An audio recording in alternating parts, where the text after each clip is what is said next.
I was joking before I got up here that I was told I have to wait for 10 seconds before I start saying something. So I think those 10 seconds have gone by now. So, Excellencies, distinguished colleagues, friends of the UN, ladies and gentlemen, it's a really great pleasure for me and also a great privilege on behalf of UNU Wider to welcome you warmly to the 2017 Wider Annual Lecture. And a special welcome to today's lecturer, Professor Sabina Alkira. Each year, UNU Wider hosts the Wider Annual Lecture delivered by an eminent scholar or policymaker who has made a significant contribution to the field of development and social sciences. We are most grateful that Professor Alkira accepted our invitations to be the 2017 annual lecturer. Sabina is the director of the Oxford Poverty and Human Development Initiative, OPHI, and in her lecture today, she will discuss the implications of using the Global Multidimensional Poverty Index and other poverty measures for achieving the United Nations 2030 Agenda for Sustainable Development. Focus will be on Sustainable Development Goal number 1, ending poverty in all its forms everywhere. In other words, Professor Alkira will be lecturing on a top international development priority and on how we go about measuring progress towards its achievement. The Oxford Poverty and Human Development Initiative, which Professor Alkira heads, is an internationally recognized research center within the Department of International Development at the University of Oxford. Here, Professor Alkira has been working consistently at the forefront of the theory and measurement of poverty and well-being in a way that goes beyond the traditional focus on income and growth only. With her colleague, James Foster, who is both a OPHI research associate and professor of economics at George Washington University, Sabina devised the Global Multidimensional Poverty Index as a new and inspiring method for measuring multidimensional poverty. And the approach has, to give just 3 illustrations, been adopted by the Mexican government, the Bhutanese government in their Gross National Happiness Index, and by the UNDP. Over the years, Professor Alkira has been called upon to provide input and advice to many initiatives seeking to take a broad approach to well-being. Examples include the Commission on Measurement of Economic Performance and Social Progress, instigated by President Sarkozy, the UN Human Development Report Office, the European Commission, and the UK's Department for International Development. Sabina was also involved in 2016 in drafting the Stockholm Statement on a set of principles for economic policy making in the contemporary world. You will find this statement at the Wider website translated into about 25 languages. Professor Alkira's research interests include multidimensional poverty measurement and analysis, welfare economics, Amartya Sen's capability approach, and the measurement of freedoms and human development.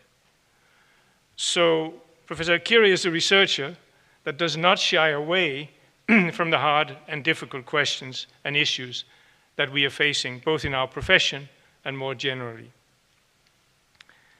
With these introductory words about today's speaker and the theme, I wish to conclude by my welcoming remarks by noting that I'm delighted that the Wider Annual Lecture 21 will be delivered today on 24 October as part of the UN Day celebrations organized jointly by UNU Wider and the UN Association of Finland. 7 UN entities and related organizations, the UN Association of Finland, UNDP, IOM, Finland Committee for UN Women, the Finnish National Committee for UNICEF, Pakulai Apu, and Finn Partnership have all joined the celebrations by exhibiting their work outside in the foyer. I think this is one of the best ways of going about celebrating UN Day. Now to today's speaker, Sabina, a warm welcome to you. The floor is yours. We look forward to your lecture.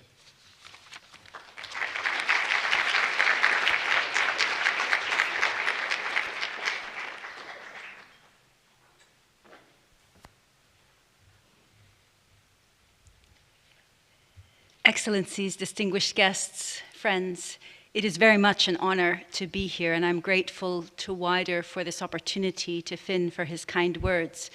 And Wider also plays a very special role in my mind. When the time came to found OFI, our research center, this was the place I came for advice, to try to understand, in a sense, how research centers can continue to have a broad intellectual horizon, can continue to do research to high standard, and yet also engage with the policy world and with those most directly engaged in the issues of development. And I've been very grateful to learn, although not perhaps very well to emulate some of these features of Wider I admire so much. There's a lovely line in a ditty by Edgar Leslie that goes, "'Tain't no sin to take off your skin and dance about in your bones. 'Tain't no sin to take off your skin and dance about in your bones." Now, obviously, this is stuff and nonsense. We can hardly throw off our skin and muscle and fat and hair and dance around as grinning skeletons, as lovely and invigorating as it might be to do so. But just the thought of doing it, of being able to dance as naked bones, uninhibited and unencumbered, feels intriguing, liberating, and somehow clarifying. I mention that because, as unlikely as it may seem, I hope we can take some of that freewheeling, creative, and curious sensation into the next hour, when we will talk about a rather serious subject, which is how people are acutely poor. Ending acute poverty is of ethical importance and human urgency. It is a collective priority within and across nations, and most of all, for the protagonists of poverty. And it is so because, despite fantastic gains, far too many continue to go about their lives in abject, dangerous, and harsh conditions, unable to shape lives with meaning and dignity. But in the next hour, I'd like to step back from the many complexities and isolate one aspect only, which is poverty measurement. The question is whether we are able to use multidimensional poverty measures to expose a relevant, if limited, skeletal structure of poverty in such a way that makes the task of addressing poverty somewhat clearer for all concerned. My own thought on this is not fixed. Our commitment, all of us, must be on the desired state of no poverty, and not on any particular skeletal arrangement. But for the next hour, I'll present a structure of poverty measurement that may, if well executed, be of some use. And I do so knowing that this work is not my own. The methodology was developed with James Foster, as Finn said, a leading, precise, and powerful mind across the field of poverty and inequality measurement. And the applications were all undertaken with students and co-workers in our research center, OFI, whose brilliance and care and steely determination are wonderful to work with. But let us begin, as is natural for us here at Wider, with Amartya Sen's capability approach.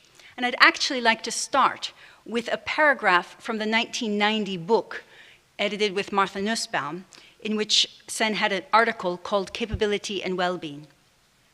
He wrote, "Turning to poverty analysis, identifying a minimum combination of basic capabilities can be a good way of setting up the problem of diagnosing and measuring poverty.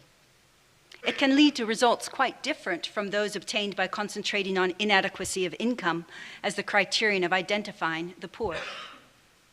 The conversion of income into basic capabilities can go with varying levels of minimally adequate income. The income-centered view on poverty, he argues, may be misleading in some respects." That paragraph now seems prescient, for its claim as to the persistent relevance of paying attention to non-monetary dimensions of poverty stands empirically validated by extensive microdata analysis, which was not available in 1990, by participatory insights and voices of the poor and other such studies, longitudinal and ethnographic studies, social movements, and so on. This conceptual articulation by Amartya Sen recognized implicitly the importance of numbers and measures of poverty, even crude measures such as Human Development Index, as a guide to action. And more recently, of course, the statistics have gained public prominence in the Sen-Stiglitz-Fitoussi Commission and its successors in the Data Revolution and in many, many different fora on statistical capacity building and strengthening statistics. Miguel Tsekeli's words well encapsulate the motivation for improving statistics and measurement because of their link to action. A number, he writes in Spanish, can awaken consciences. It can mobilize the reluctant. It can ignite action, generate debate. It can even, in the best of circumstances, end a pressing problem. And of course, that is our topic today. But until recently, as we know, I think, Sen's insights and other work on multidimensional poverty was in a sense marginal. With the advent of the Sustainable Development Goals, multidimensional poverty appears to be graduating from the margins to take a more central place, but it's not yet certain how that space will evolve. But clearly, the development now is framed multidimensionally, with the SDGs being an integrated and indivisible balance of 3 dimensions: economic, social, and environmental. And turning to poverty, the second sentence of the pivotal document of the SDGs, Transforming Our World, the 2030 Agenda for Sustainable Development, reads, "We recognize that eradicating poverty in all its forms and dimensions is the greatest global challenge and an indispensable requirement for sustainable development." Here, poverty is definitively recognized to have multiple forms and dimensions, and that those include extreme poverty, the measure of $1.90 a day, as one particularly high-profile component of a wider concept of poverty. And the shift of emphasis is sustained throughout that document, with the phrase "many forms and dimensions of poverty" recurring 7 times. And the Goal 1 has a number of targets, of which just the first target focuses on income poverty. Complementing it, Target 1.2 is to reduce at least by half the proportion of men, women, and children of all ages living in poverty in all its dimensions, according to national definitions. So the discussions leading up to the SDGs also highlighted the importance of multidimensional measures, multidimensional understandings. So for example, in the UN Secretary General's report in December 2014, trying to set a positive and ambitious tone for the SDGs, he argued that poverty measures should reflect the multidimensional nature of poverty. And in the same December 2014, the UN General Assembly spoke of the need to develop complementary measurements that better reflect multidimensionality of poverty and of well-being. And turning to financing, Addis Ababa Accord in 2015 also called on the United Nations and international financial institutions to develop measures of progress that recognize this multidimensionality. So the space is there, the concept from Amartya Sen is there, the recognition that numbers guide action, but what, in a sense, and how should that space for better measures be filled? So we might turn naturally to the indicators of the Sustainable Development Goals, and these were approved in July of this year, the list of 232 distinctive indicators that were proposed by the UN Statistics Commission. And their proposal clearly echoed what has become a pivotal phrase within the SDGs of the need to leave no one behind, to have measures that can be disaggregated, to break down the silos and have policies that are integrated, multi-sectoral, and indivisible, and to recognize the priority of eradicating poverty in all its forms and dimensions. But the list of indicators of the SDGs leaves the precise definition of multidimensional poverty measures open. And we'll see that later. So at this point, I just wanted to pause and say that we are here celebrating UN Day in Finland, but there are also other agendas that intersect and, like the SDG agenda, have created a space for wider measures of poverty. But these agendas might be regional or they might be national. And so if we think of the 2063 Africa agenda, we could also find space. And so there seems to be a turning of the tide and an interest in better measures and structures of poverty that also pay attention to the non-monetary aspects. So what would multidimensional measures do? Clearly, they would look across different dimensions, perhaps including, perhaps supplementing monetary measures. And they would also somehow reflect the priority that we see of poverty reduction. So choosing different SDG indicators that reflect poverty and so merit the distinctive priority given to its alleviation. There's a big focus also on recognizing the interlinkages across indicators, and a multidimensional measure which draws on different indicators for the same household at the same time organically does this by its very structure. And clearly a measure would need to be disaggregated in order to assess over time if groups were being left behind. But I think beyond all of these more measurement focused desiderata, there's also a very strong need for a measure to be able to engage very practically with policies, and we'll come a little bit later to those policies of resource allocation, targeting, policy design, coordination, monitoring, evaluation.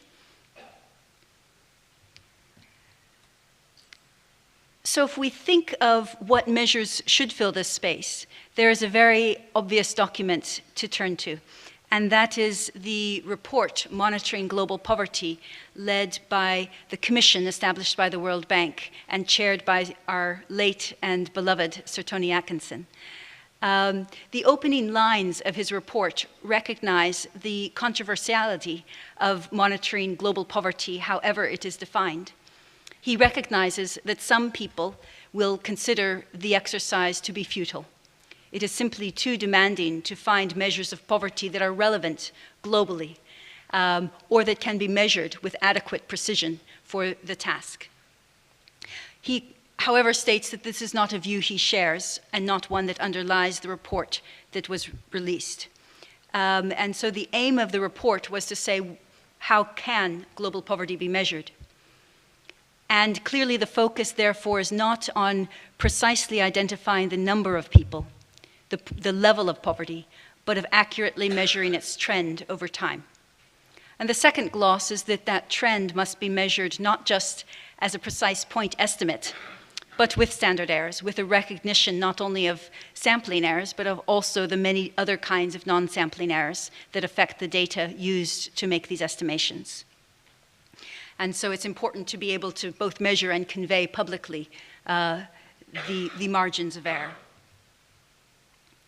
So the Commission was concerned only with monitoring the extent of global poverty and its reduction, and it had three parts: monitoring extreme poverty, which was the monetary sections, and then beyond goal 1.1, complementary indicators and multidimensionality, and making it happen.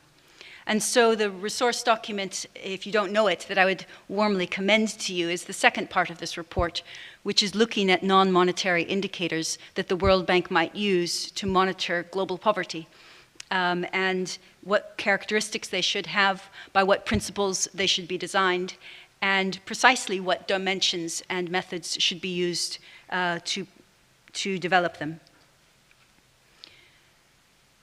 So Sir Tony Atkinson, of course, was one of the progenitors of discussions about social indicators in Europe and recognized the need for a broad engagement in terms of the process of indicator design and the transparency by which the indicators that finally are launched were justified. And so in developing complementary measures to a $1.90 a day global poverty measure, he advised a number of different principles. One was that a non-monetary measure or set of measures should be truly global, covering not only developing countries, but also high-income countries or vice versa. He specified later how that could be done, perhaps in ways that accord with the aspirations of different country blocs, by using the same indicator or dimension, but with different cutoffs. Also, the indicator itself had to be transparent. It had to identify the essence of a problem so we could understand if increases in the indicator were good or bad. And the definition had to be generally valid and have a clear normative interpretation about the changes over time, and also robust and statistically validated, so that there is a literature about its definition and construction. And also the global indicators needed to somehow be in accord with national data and national measures. And so there needs to be, and we'll say more about this, a conversation between the global and the national measures, which is perhaps more active than has been in the past.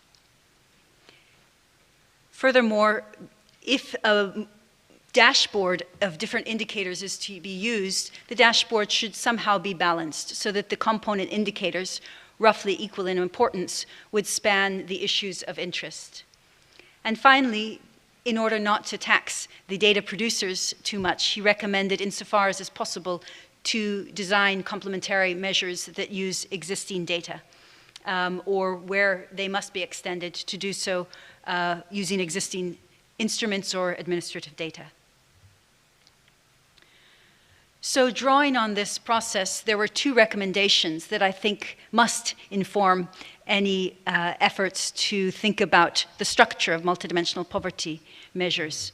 The first was recommendation 18, that the bank should establish its own requirements about measuring a small set, a parsimonious set of complementary indicators that would include an overlapping measure we'll come to next, and make sure that these were fully represented in the activities of the international statistics system.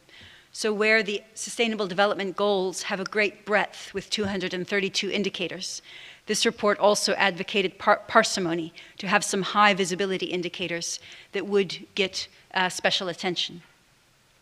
Indeed, the report gives a draft proposal of what the dimensions should be of complementary indicators: nutrition, health status, education, housing conditions, access to work, and personal security, for example, from violence. So that is already a step forward, a step which draws on a huge amount of literature, ranging from studies of the dimensions of poverty from Voices of the Poor to studies of the dimensions of quality of life of the Sand-Stiglitz and Fitoussi report, to many other data exercises across Europe about the appropriate social indicators. But the report continued to then think about what a dashboard with these 6 component indicators would be missing. And what it was missing was the joint distribution of deprivations, that is, being able to look across and see who is deprived in several dimensions at the same time. Do those with low levels of education also suffer from poor health? Do those who are at risk of violence also have a lack of access to work? And so this need for an understanding of the interrelationships, the interlinkages across dimensions, motivated the recommendation to have a measure of overlapping deprivations. And for those in Europe, this will be very familiar, that if you think of the Venn diagram of 3 different deprivations, then you can see who is deprived only in one, the outer clear circle, who is deprived in 2 of the 3 indicators at the same time, and who's deprived in all 3. And that reflects a counting approach, where you're counting the number of deprivations that a person has. It's very simple, very intuitive, but it conveys information that a dashboard of 6 isolated indicators cannot convey. So the final recommendation of the report was that a multidimensional poverty indicator based on the counting approach should also be developed and reported. The report specified it was not proposed that the indicator include monetary poverty dimension. There are a number of national multidimensional poverty measures that are official statistics we'll come to later, among them Chile, Costa Rica, Honduras, Pakistan, Mozambique, and so on, that do not include the income dimension. And these are the model, in a sense, of this recommendation, and not, for example, Mexico, which does include income at 50% of the weight.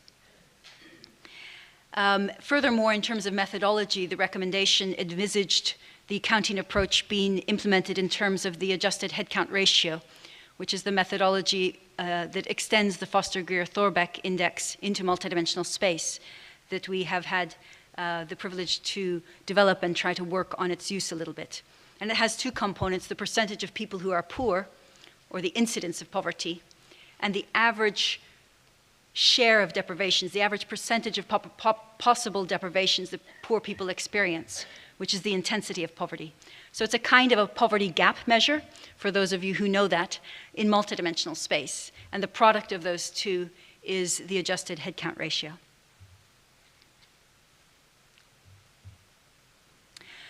So now what I would like to do is spend about 10 minutes and give you a briefing on an implementation of the adjusted headcount ratio, which is inadequate, incomplete, does not have all of the dimensions that were recommended in this report, but shows what is possible using a consistent set of indicators for over 100 developing countries. Very briefly, the global MPI was first co-developed with the UNDP Human Development Report Office for a launch in 2010 at the 10-year anniversary of the Human Development Reports. And it therefore sought to measure directly acute multidimensional poverty for over 100 developing countries. And in doing so, it was clearly data constrained. But there were 10 indicators for which sufficient data were available for its construction. First of all, you are deprived if any member of your household is malnourished. You're deprived if a child has died, if nobody has completed 5 years of schooling in the household, if a child is not attending school up to the age at which it would complete grade 8, if you do not have clean cooking fuel, improved sanitation, safe drinking water, electricity, if your floor is dirt, sand, or natural, you're deprived. And if you do not own more than one of a small set of assets, radio, television, telephone, bicycle, and motorcycle, you're deprived in assets. So from these indicators, remembering the Venn diagram, what one does is construct the deprivation profile of each person or each household to see what indicators they are deprived in at the same time. These indicators naturally were designed in the time of the Millennium Development Goals, but they match, or they very partially reflect, SDGs 1, 2, 3, 4, 6, 7, and 11. And we'll talk at the end of some changes that might be possible to better align them. They also are not perfect. In some countries, not all of the assets are present. In some countries, we only have nutritional data for children and not for women or not for men. In some cases, we have only whether the woman said a child had died in the household and not whether the man also said so. So there are some, as in any global measure, there are some very strong differences between countries that are thoroughly documented, but that do exist. So how is this information go into a national measure? I was told not to put a lot of equations on the slides, so I'll try to do it very simply. Consider 3-year-old Nahato from Uganda and the deprivations that she experiences. Her house has a dirt floor. Her house is made of poles and of mud. But there is a solar lamp, and so she has access to electricity and indeed to clean and sustainable electricity. She is one of 10 children of her mother, Nambubi, who is 38 years old. And there are problems with school attendance because some of her elder siblings have not been able to attend school, though it's $2.75 US for 4 months of schooling. The global MPI leaves out work, and of course the working conditions are vital, but they were not available. And the working hours are long, but there's also food insecurity and undernourishment in the family. Any poverty measure also overlooks many riches and cultural or relational aspects of life. So for example, Nahato and her family will be considered MPI poor, but there are also characteristics like being outgoing and self-confident that they enjoy. And at night they dance together to the music from a radio shared between neighbors. So clearly any poverty measure, particularly a global one, will overlook a number of aspects. It will not have data, for example, on work or on violence or on access to healthcare. But it does measure a subset of indicators that may be relevant to their lives. So having constructed, in a sense, the deprivation profile for Nahato and her family, the last step is to identify who is poor. And this is done by fixing a poverty cutoff, in which a person, by this measure, is poor if they're deprived in 1/3 or more of the indicators, weighted. And they're weighted equally across dimensions and across indicators within dimensions. Nahato is deprived in 50%, so she is poor.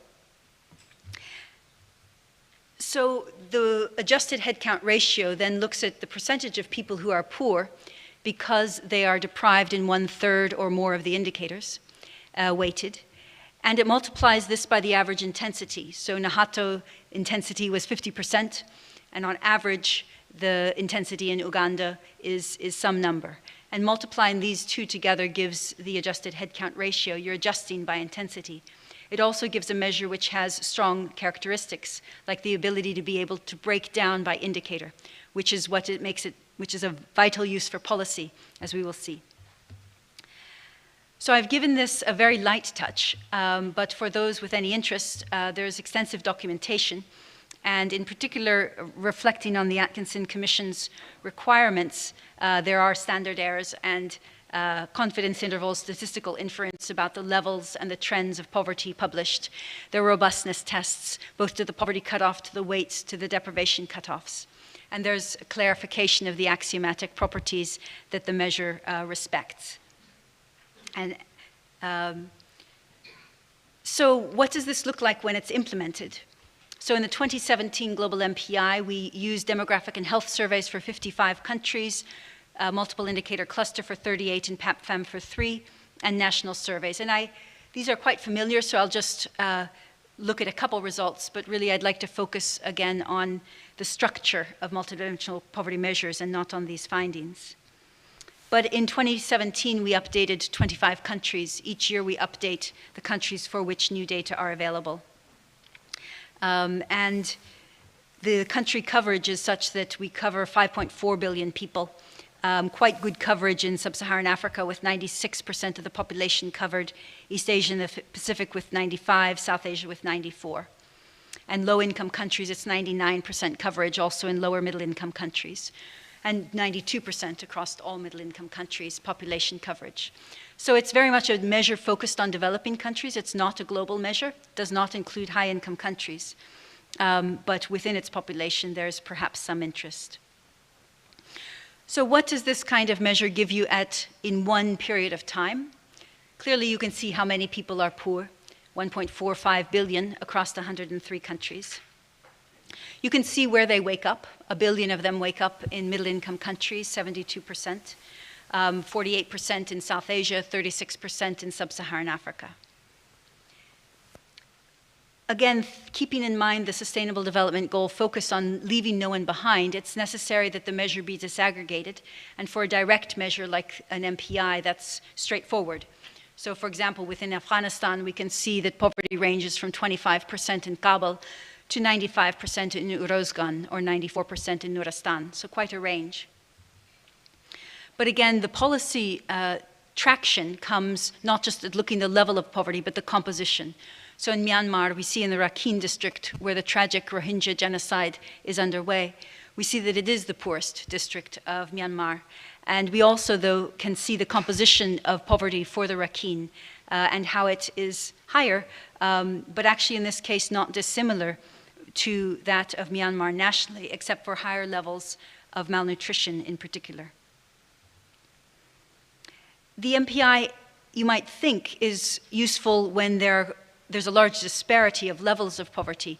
But it's interesting then to look in Chad, where on average 87% of people are poor. But there are two regions, Lak and Wadi Fira, where 98, 99% of people are poor. So what's the value added of having a multidimensional measure?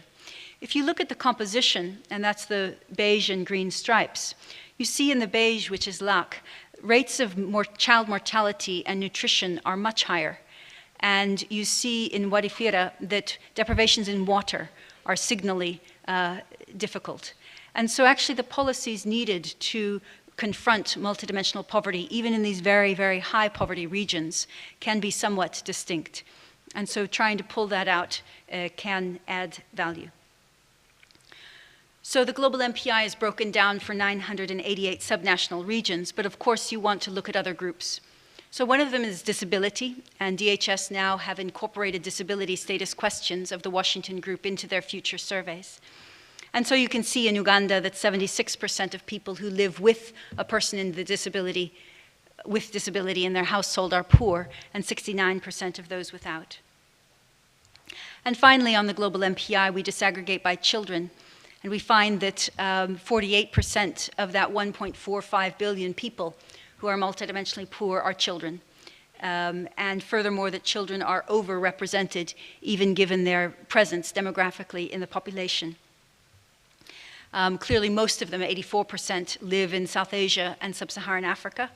In India, Pakistan, Nigeria, Ethiopia, more than half of the poor children live. And again, we can see that compared with adults, children are more deprived, not just in school attendance or malnutrition, but in absolutely every indicator of the MPI. So age disaggregation, even when it is not precise, and we might want an individual child poverty measure, which we are doing in some places, but even this kind of disaggregation can bring useful information out. So that's a brief overview of the global MPI. The question is tracking such a structure, imperfect as it is over time, useful for the Sustainable Development Goals target of cutting by half or ending poverty in all its dimensions? So let me say a little bit about how the data are treated to look over time. First of all, they are very rigorously harmonized in every detail. So this is Côte d'Ivoire, and in 2005, the survey didn't have nutrition. So we drop it in order to have a comparable portfolio of indicators. In Sierra Leone, they didn't have male malnutrition in 2008, the first period, so we drop it to have rigorous computations. In Central African Republic, they didn't have a mobile phone in their asset basket back in 2000, so it is dropped. So there's a very rigorous harmonization across time, which is in the public tables. We are in the process of a big study we will launch in about 6 months, which will be then tracking trends in global MPI over time. But let me just show you a few results, and I know there's an interest here and wider in Sub-Saharan Africa, so I will share with you coverage of 35 Sub-Saharan African countries and 234 subnational regions. This is one of the papers that we've published. It was published this year. And across these countries, we can see the speed of reduction, with Rwanda being the fastest, followed by Ghana, Liberia, and Comoros. We can see the relative reduction even of countries that have low poverty, with South Africa reducing its MPI the fastest relative to its starting level in 2008. We can also identify subnationally regions, and this is a map that shows the regions that reduced MPI even faster than Rwanda, which was our fastest country. They're runaways, they're really positive outliers, and understanding what went right in those regions is interesting. We can compare trends nationally with trends in $1.90 a day. The $1.90 a day trend is green, and the red is reduction in headcount ratio. It should have error bars. And so we can see that the trends are distinctive for the two indicators, and so there's a value in measuring the trends of each because they don't necessarily mirror each other. And we can also look a little bit more within countries. So for example, Côte d'Ivoire reduced multidimensional poverty statistically significantly at 1%, but the number of poor people increased from 10.7 to 10.9 million. There was a population growth in 18 of the 30 countries in Africa that significantly reduced poverty, and that wiped out the increase in that the number of poor people increased, although the level of poverty decreased. But the interesting thing for policy, again, is how that happened. And taking apart the indicators in Côte d'Ivoire, we see that there were significant reductions in the number of children out of school, in child mortality, inadequate sanitation, unsafe drinking water, and a lack of assets. And it was changes in those 5 indicators that drove the national results. And we can also, of course, break it down subnationally to see for each component region what was driving the change. So this is how the headline looks at trends and in a sense can track progress, but then can also be a tool to see how that progress happened and perhaps to incentivize change in the next period. In terms of leaving no one behind, when there are disaggregated statistics, then you can look at the poorest and see if it reduced poverty the fastest. So this is a happy story. In Côte d'Ivoire, North-Est is the poorest region. So on the horizontal axis, the poorest are on the right-hand side. And it's a race, and so it's reducing poverty the fastest. And so it's catching up. It's a positive story in terms of leaving no one behind. And in 8 of the countries, we saw that happy story with the highest reduction in MPI occurring in the poorest subnational region. There's also a question of whether the trends subnationally match the trends in national or in $1.90 a day poverty. So in India, for example, we see a positive pattern with monetary poverty reduction. These are the regions, again, with the poorest on the right-hand side and with the same axes, and the lowest dots reducing poverty the fastest. And we see that on the left-hand plot, which is monetary poverty, that the poorest regions reduced monetary poverty the fastest. But on the right hand, you see that they reduced multidimensional poverty the slowest. So the biggest gains were in Tamil Nadu or Andhra Pradesh, Kerala, other states of India that were not the poorest to begin with. So this divergence of subnational patterns is quite important, and again calls for these indicators to be monitored separately. And this finding was taken up and republished in the Global Monitoring Report 2015. So that's a little bit of the stories that could come out of changes over time with an incomplete multidimensional poverty measure, but one that covers a good proportion of low-income and lower middle-income countries. And of course, we can also see patterns by indicators, statistical significant reductions in each MPI indicator, for example, for 9 countries, or reduction in every subnational region. In terms of the SDG aim to cut by half poverty in all its dimensions, there were 2 countries that had a 12-year period between surveys, which is not advisable. But in their case, they both more than halved the MPI incidence during that period. And other countries have also done so across several periods. So certainly it is possible within 15 years to have global MPI from very different starting points.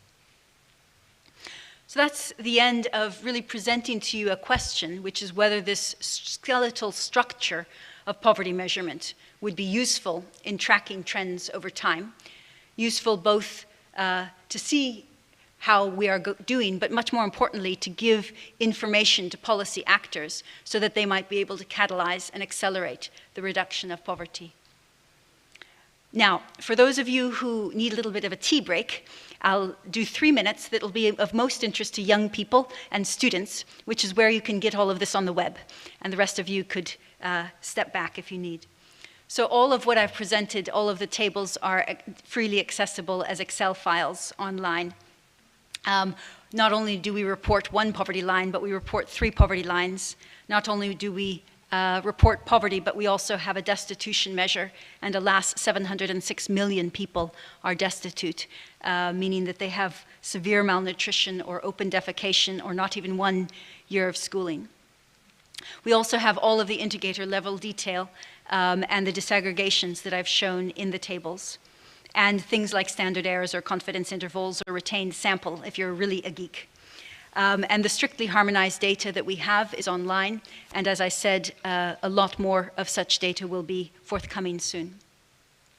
If you're interested in a particular country, you can download the country briefing and look at graphics that visually display the information. And finally, if you want to make your own infographics, you can use the Interactive Data Bank, choose the information that you would like to put into your PowerPoint or your presentation, and clip it out. So if you want to look at Côte d'Ivoire subnationally and Côte d'Ivoire in the region of its neighbors and see how its poverty is related to Ghana, Burkina Faso, Guinea, Mali, etc. You can do that. So that's a question and a tool, and I'll come back to that question later. But what I'd like to do first is ask whether information in the global MPI is already present in other indicators. Whether they're $1.90 a day, whether it's an index like Human Development Index or Social Progress Index, Global Peace Index. Is there any value added to an index like the global MPI? Not considering its structure, but also its empirical results. So first, we turn to the $1.90 a day, and I very much see it as a necessary complement to the global MPI. The global MPI uses the demographic and health surveys and multiple indicator cluster surveys that do not have consumption or income poverty, so it is impossible to include them in it. And there would also be questions as to whether the volatility of household level consumption data meant that their aggregate would be an accurate representation of their monetary poverty over the last year. So I do see them as essentially complementary. And of the 103 countries for which we have global MPI in this 2016 update, we have $1.90 a day for 86 of those countries. In 10, those measures come from the same year. In 24, the $1.90 are more recent, and in 52, the MPI data are more recent. There are MPIs for some countries without $1.90 measures, like Afghanistan or Algeria or Egypt or Myanmar, South Sudan or Yemen. But there are also $1.90 estimations for countries where we lack global MPIs, including Chile, Costa Rica, Iran, Malaysia, and Venezuela. So in a sense, the measures complement each other, and there are also some differences in terms of their country coverage, though the number of countries is by and large similar for both of the measures. If we look at the message or the headcount ratios, and that's what we can compare, this is a scatter chart with the level of $1.90 a day poverty on the bottom axis and MPI on the vertical axis. Another way of presenting it is this chart in which the height of the bar is the headcount ratio of multidimensional poverty, and the black dot is the headcount ratio of $1.90 a day poverty for the same measures. So what you see is that they agree on the low-income countries, low poverty countries, but there's quite a bit of disagreement on the more poor countries. And because we are talking a little bit about the need for standard errors, we put confidence intervals for the MPI headcount ratio. So you could see that even when we consider at 5% the confidence intervals, it doesn't really change the overall relationship between the two measures very much. Now let's look at some of the other composite indices. And then we will briefly talk about the structure of composite indices vis-a-vis the structure of a poverty measure. So one of the best documented and most rigorous indices is the Global Peace Index, which has 23 indicators of violence or fear of violence. And it's clearly of interest because the global MPI lacks personal security, which was one of the dimensions of great interest. And it has qualitative and quantitative indicators which are banded, weighted, and aggregated. And there are robustness tests and extensive documentation. So if you're looking for how to write a document on composite indicator structures, it's a very, very good one to look at. And the 23 components do not overlap with the components of the global MPI. And so as we might expect, the measures diverge empirically, and they clearly complement each other, but the correlation is very low for the 95 countries for which we have data on both measures. Another index which is put forward, or has put itself forward in the context of the Sustainable Development Goals, is the Social Progress Index, which includes 3 dimensions: human needs, foundations of well-being, and opportunity, and 4 dimensions, 4 components within each dimension. And each component then itself includes a number of indicators of different kinds. For example, for nutrition, there's undernourishment, depth of food deficit, maternal mortality rate, child mortality rate, and death from infectious disease. So these are put together. It's sort of a massive undertaking in terms of the number of indicators, but it covers many of the same similar domains, as well as additional ones on opportunity and environmental quality and personal safety.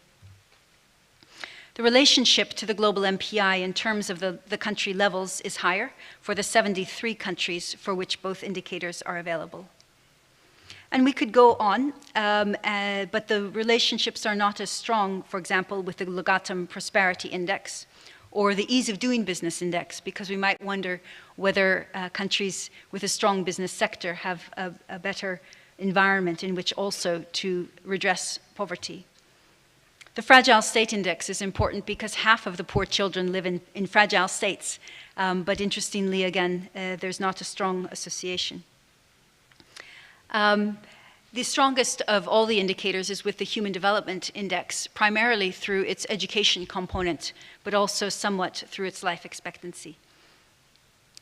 So, a question. We talked about the conceptual need for multidimensional measures that complement a monetary poverty measure, drawing on Amartya Sen's work. We then looked at Miguel Zekeli, like Mahbub al-Haq, who recognized the importance of numbers to incite policy action, and looked at the space in the Sustainable Development Goals for multidimensional measures of poverty and of well-being. So what would be the value added of having a multidimensional poverty measure alongside these other composite indicators? I would look a little bit at some of the features of the measures. First of all, remember the diagram of Suetoniakinson of the overlapping deprivations. To do a counting-based measure requires aggregation first across dimensions for the same person or household, and then across households. And that's a different order of aggregation from every composite measure. So a composite measure like the Human Development Index, Social Progress Index, or the others, first aggregate across all people.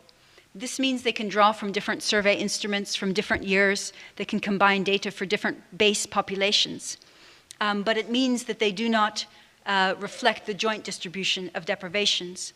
So if you have a society like this in which deprivations are spread across 4 people, these being the people, or a society like this in which one person has all 4 deprivations, if the marginal numbers are the same, the Human Development Index or any composite index would have the same value. So they're not going to reflect the jointness of deprivations. In contrast, counting-based measures will be able immediately to capture this, but they will be limited by requiring all the data to be from the same data source, and also by requiring a common unit of analysis, whether it's the individual or the household. A second observation is something that I very much learned from James Foster, which is the need to have very clear understandings of definitions between different kinds of indicators. So one might think of an indicator of well-being, which existentially, essentially measures the size of a distribution, the income per capita, for example. And that would be different from an inequality measure, which essentially measures the spread, the ratio of 2 income standards. A poverty measure following Sen 1976, that is an absolute poverty measure, would first identify everybody who is poor, and then, focusing only on them, aggregate their information across the population in order to have a poverty measure. So a poverty measure reflects the base of the population. And it's quite useful to mentally distinguish them, because what you find is that many composite indicators combine different kinds of measures, well-being, inequality, and poverty. And they also will include other statistics, perhaps that do not relate to people, but relate to small arms or to the environment, or that relate to mortality statistics, like numbers of homicides. If you look at the Sustainable Development Goals and goal indicators, and you just think of the definition of poverty, not the content of the indicator, but the structure of the indicator, then over 60 of the 232 SDG indicators are poverty in structure. They identify a condition, they identify the people who experience that condition, and then they aggregate across the population to reflect, to create the SDG indicator. So it might be interesting to really look at those SDG indicators and think, how do we summarize at least a subset of them into an overall measure that is consistent? And perhaps how do we do so with accounting methodology? A couple other distinctions between a global MPI-based or accounting-based measure and the composite indicators is that because the composite measures are from different surveys, they often come from different years, and the frequency of updating those different surveys will be different. And so it may be that there will be a very long lag in updating some component indicators.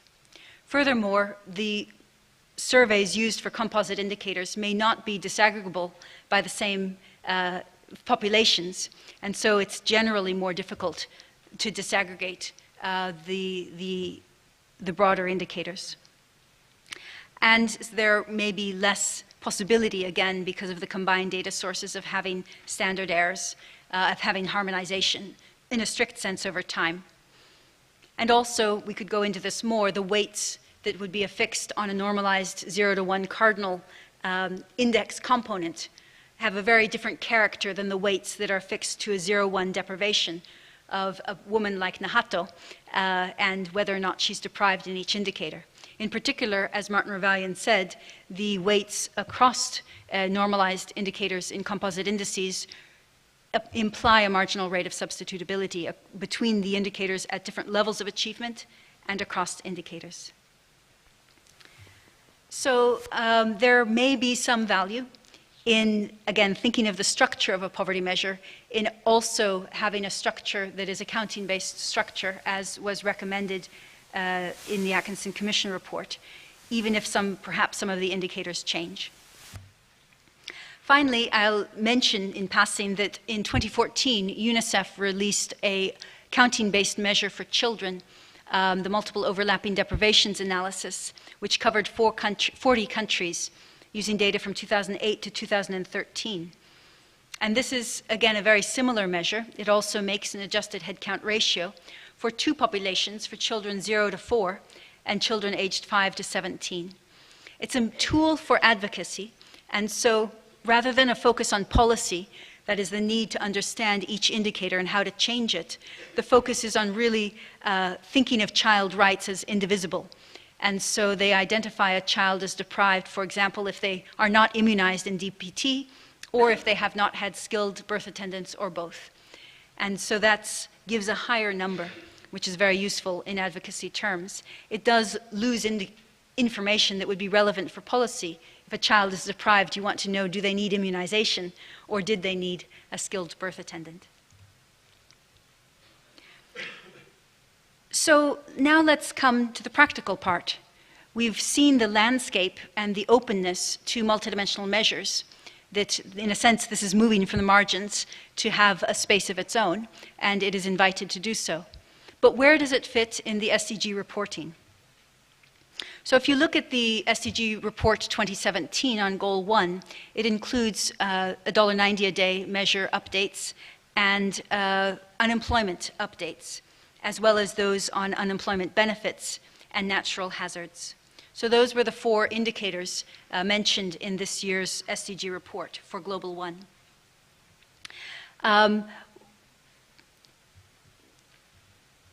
Sorry, these are out of order. I'll come back to the SDG reporting, but mention that there's a bit of disquiet with the silence around multidimensional measures, and that's partly coming from many of the countries that use national multidimensional poverty measures as official statistics. And these countries are designing measures that are not comparable, like the global MPI, but that reflect their national development plan, that are implemented using their national data sources that might include, for example, employment or internet access or violence or environmental conditions, such as are relevant in those countries. And they are comparable over time within the country for use and comparisons there. So the countries are using these national MPIs quite extensively to complement their monetary poverty measures, and all but Mexico have distinct monetary and MPI measures. but also for budget allocation. For example, President Solis in Costa Rica passed a presidential decree by which allocation subnationally now must reflect the level of multidimensional poverty as well as monetary poverty and population density. It's used for targeting marginal regions and marginal groups in a number of countries with an associated census instrument. It's also used extensively for policy coordination because the MPI gives a headline, one number, that reflects the work of many sectors. And so it's in a sense a common goal politically. And so the different ministries can learn how they must work together to shift the dial on that common goal. And the Minister of Health also can realize, as he said in Colombia, how he needs the work of the Minister of Transport or of Water or of Nutrition to do their work so that he can do his. And again, there's a strong emphasis on disaggregation. So when Mexico launched its MPI for the first time, it disaggregated by indigenous status. Panama launched its national MPI in June, and it disaggregated and found that in the comarcas of Panama, over 90% of people are poor, whereas in other regions it's 4%. So this wide disparity of levels of poverty. And there's also an interesting set of initiatives around engaging the private sector in doing a business MPI, where they identify who within their employees are poor, but according to the National Multidimensional Poverty Index, and have interventions on their behalf. So these countries, in a sense, are both learning about using the MPIs, not necessarily the global MPI, although some countries use that directly, but using it to prioritize the SDGs in their context that are poverty-related and that need the most emphasis. And this community includes statisticians, and the heads of statistics offices present in different areas. It also includes more policy leaders. So for example, in the high-level political forum, many countries have mentioned multidimensional poverty in their voluntary national reviews. And also, there were 3 side events in the most recent General Assembly on multidimensional poverty, including the heads of states of Honduras, Bhutan, Colombia, Mexico, Chile, vice presidents of Costa Rica, Panama, the administrator of UNDP in 2 of the 3, and a number of high-level people trying to think through how can multidimensional poverty measures actually be a tool for prioritization and for joined-up planning in the SDG environment, as well as for monitoring groups at risk of being left behind. But when we come to SDG reporting, the question is what should be reported, and that remains an unanswered question. In this table, I've just put together some of the official national MPIs of some of the countries and their corresponding global MPI, and what you can see is that they're very different. In Armenia, 29% of people are poor by their national MPI and less than 1% by their global MPI. And the national MPIs tend to be higher, except in the case of Mozambique and Pakistan. But if you go to the SDG indicator platform, the space is filled for 1.1.1, the $1.90 a day, for 1.2.1, the national income poverty measures, but it is blank for multidimensional poverty. And that's quite interesting. It's because countries are custodian agencies of the 232 indicators, only for 2 indicators, 1.2.1 and 1.2.2, the multidimensional poverty measure.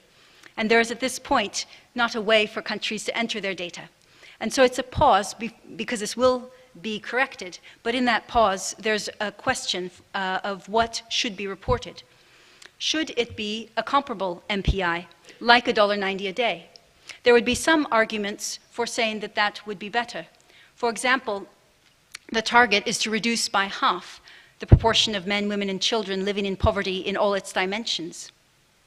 And so a comparable measure would make sense, like $1.90 a day, because you are identifying an unacceptable level of poverty and wanting to bring it down. But then we have the clause by national definitions, which is so important in the SDG environment, that indicators be nationally owned, nationally constructed. And as we have seen, when countries come to design their national MPIs, like their national income poverty measures, they are different. Often they are more ambitious than the global MPI. So there may be space for two indicators, as in the case of monetary poverty, a comparable one and a national one. But in any case, as the Atkinson Commission report articulated, there's need for a very strong conversation between national measures and comparable measures, a greater understanding of how they relate to each other and of how the relative priorities that each embody can synergize with each other. So in closing, I just wanted to say that I have shared one potential structure, skeletal structure, if you will, of multidimensional poverty, but I've also very much pointed out its weaknesses. And its weaknesses are largely because of data constraints. It does not have empowerment or violence or employment or many of the other aspects that it might reasonably contain. At the same time, one wants to be very grateful for the data that exists in the Demographic and Health Survey and Multiple Indicator Cluster Survey. All of this disaggregation is impossible without those data that are free and publicly available. But if we look at the more up-to-date data for 83 countries and 5 billion people, we can ask what might be possible in the near future in terms of improving the global MPI. And we looked across 31 indicators in quite some depth. And to our interest, and perhaps disappointment a little bit, there's not a huge margin for change at present, given the data that exists, if we want changes to involve at least 70 countries and 3 billion people. But we can move to stunting, or we can combine stunting with undernutrition. We can have age-specific body mass index. We can add roof and wall to the fluorine indicator, and perhaps replace electricity with overcrowding as it becomes less relevant. So there's some changes in the margin, but there's also a very strong need to continue to explore better ways of merging geospatial data on violence, or thinking about short work modules for inclusion in these surveys. So I think my time is coming to a close, and so I hope that we have shared a little bit of what are the possibilities in terms of developing a better global multidimensional poverty measure, what value added it might have, what kind of rigor it might offer that would, in a sense, add value to the landscape of existing measures, each of which do important work of their own. So we began by basking in the lovely image of Edgar Leslie, that 'tain't no sin to take off your skin and dance about in your bones. And we've tried to take that freewheeling curiosity into the sober matter of poverty measurement. We explored whether multidimensional poverty measures could describe the skeletal structure of poverty in a way that might better evoke understanding and ignite action. And this exercise was very incomplete because it mainly left out policy analysis, participatory and community engagement, private sector interventions, and many of the real work of reducing poverty.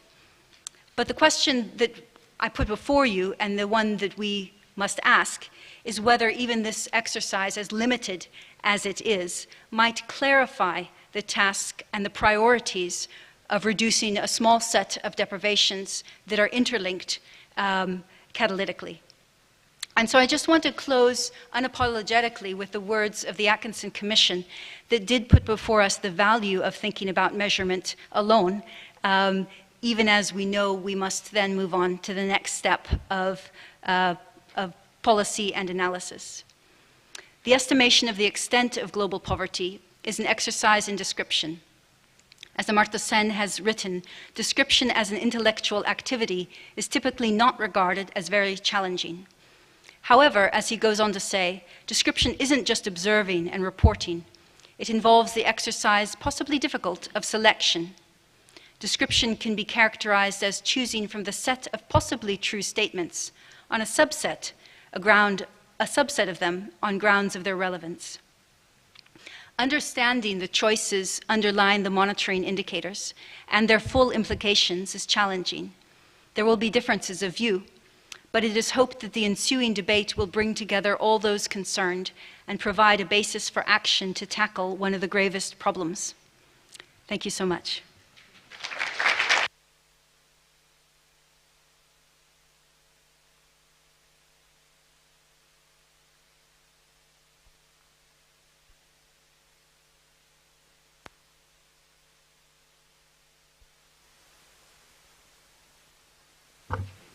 thank you very much for taking us through such a variety of themes that are sitting not just for this goal, for this SDG, but in effect relates to all of the rest. This means that there's a lot to discuss, so I'm happy to say that we have allocated quite substantial time for the questions and answers section, so we will now basically enter into that part of the conversation. I really hope that we can open up, ask questions to Professor Alkira, and get a lively debate. I'm going to sort of take about 3 questions at a time, and then see whether we cannot get the dialogue going, because in the usual wider way, dialogue informs everyone.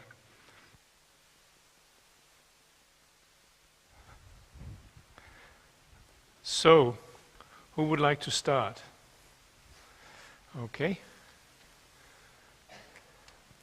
I don't see so many hands. Okay, let's start down there in the back.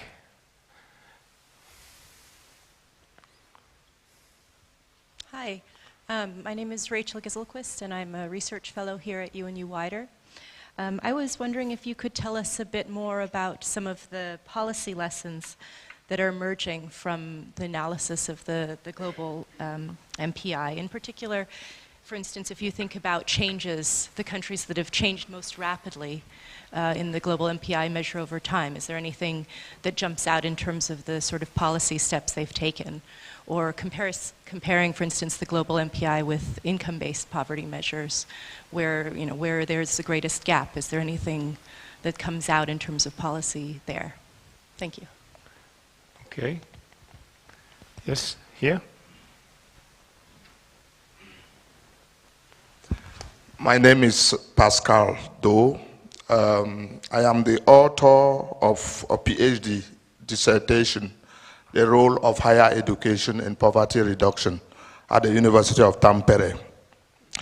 And within this research, I use 2 contradictory titles. One was Why Poor People Remain Poor by Nji, and another one was Why the Rich Countries Became Rich by Reinhardt, published in 2007.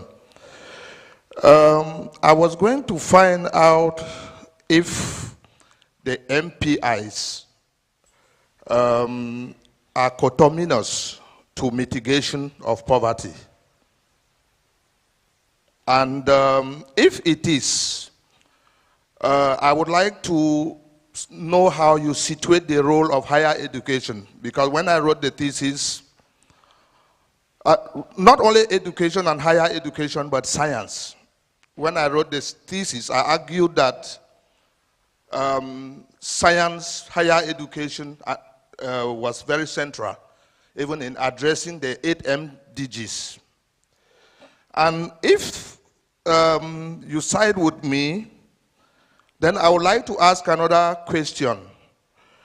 I have the impression that when I see the example of Africa, that the MPIs undermine the power side of the game, political poverty. What do you think? Thank you. Okay, we'll go here in the front. Hello, I'm Carlos Gradin. I'm research fellow here at UNU Wider. And I would like you to extend a little bit on the added value of using an aggregate multidimensional index complementing the well-established consumption poverty measure used by the World Bank. I have no doubt that we are adding something with this new index, but I still wonder what is exactly what we are adding. Because if these dimensions were highly correlated with consumption, we would get basically the same measure, maybe with a different level of the poverty line, higher or lower, but the added value would be small. We always should look at different dimensions separately, but the fact of aggregating all dimensions in one index. So it is the lack of correlation between consumption and this aggregate indicator what where we find the added value. And I wonder what is, or what do you think is the main source? So I could think in terms of measurement error. Maybe consumption is not a good measure of well-being because it's more difficult to report than years of schooling or having a dead child, etc., which I think they are easier to report in the survey. Maybe it's because in some areas income doesn't buy better education or better health because you need some infrastructure, you need schools, you need healthcare centers. Or maybe it's because some households could achieve their consumption above the poverty line, making sacrifices in their health or in their education because, for example, using child labor or working longer hours. So what's your understanding of what type of households are we adding to the global poverty picture that we would miss using the consumption poverty measure only? Thank you. So, three quite challenging issues: policy relevance, education, Africa, and the value added of an aggregate. So I'll take them in reverse order, if I can. Am I okay? Can you hear me? no, okay, you want?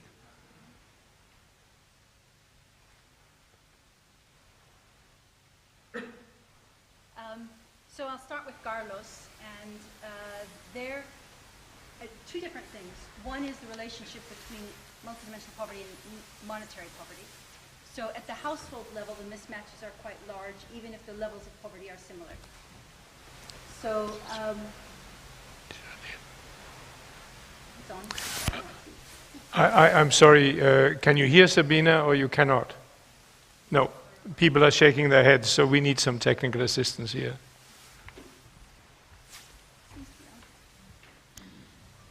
Now it's on. Yes? Okay, very That's good. very different. So now, Sabina, we can hear So you. the mismatch between income and multidimensional poverty at the household level is quite large. For example, in Bhutan, where 12% of people were monetary poor, consumption poor, 12.6 were multidimensionally poor, 3.2% were both. So overall, 21% of people were poor, but only 3.2 had both types of poverty. And if you look in China, if you look in Chile, if you look in different countries where the poverty measures come from the same survey, you can look at that mismatch, and it's consistently high. Why? We don't know. That requires qualitative work. As you said, some of it will be the volatility of the consumption poverty measure.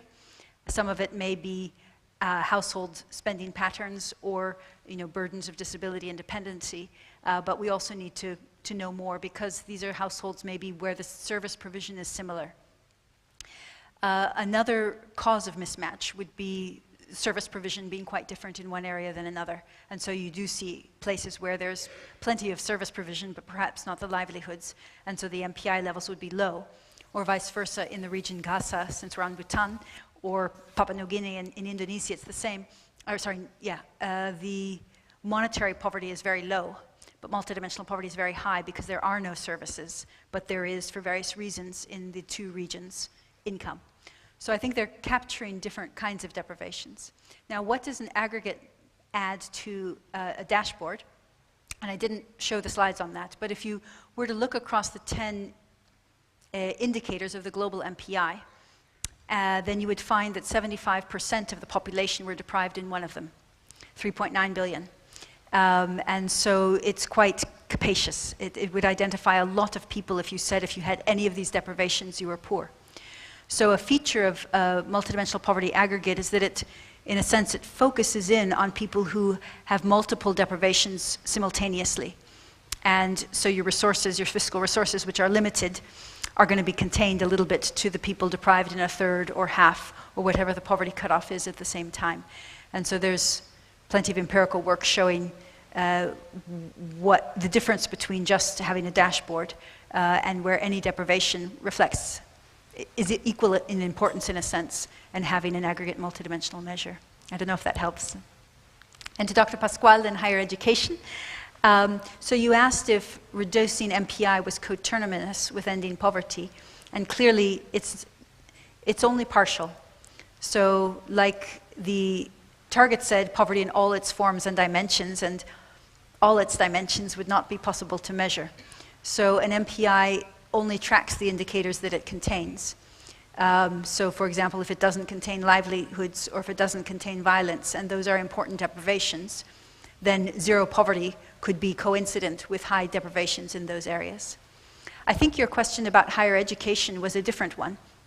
And it was really saying in an environment in which multidimensional poverty is going down, perhaps for people without higher education, what is the role of higher education and an educated population in driving that change? And that's a much more interesting question, but a complex one. So it's not one that we've looked at in terms of looking at the average level of higher education prevalence and seeing if that coincided with a faster reduction in MPI for the other portions of the population, but I think it would be interesting to explore.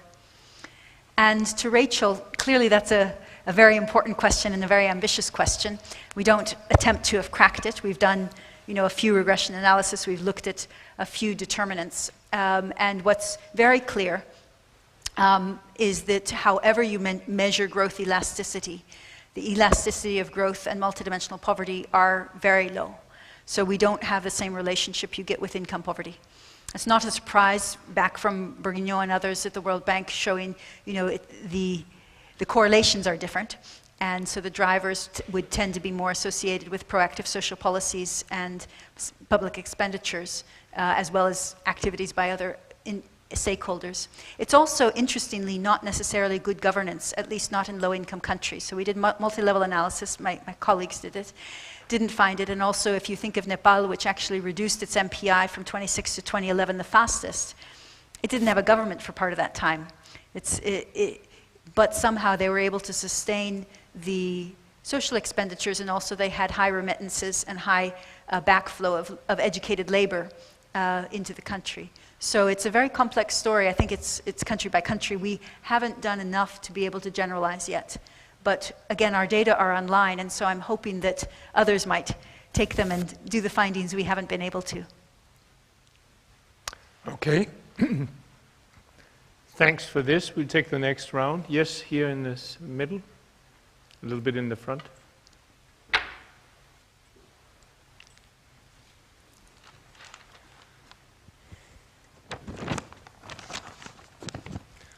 Hi, this is Joonas Uotinen from the University of Turku. I'm a PhD student at the economics department. I wonder, is there a way for the MPIs or a modification of it with a possible addition to it to also inform the rich countries on their aims? As it seems they are possibly a bit lost if we kind of try to move beyond the gross domestic product, then it's like, okay, what shall we aim then for? And this relates to also the what is still missing from the capability theory. There was Barry Schwartz, for example, in 2000, in his article, who pointed out that it seems that deducing from the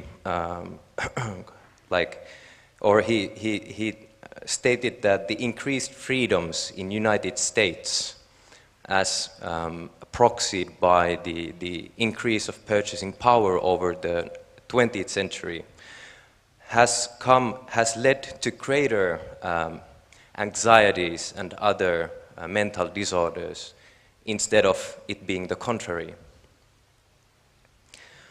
So could there be some kind of addition that could lead us towards understanding of these issues?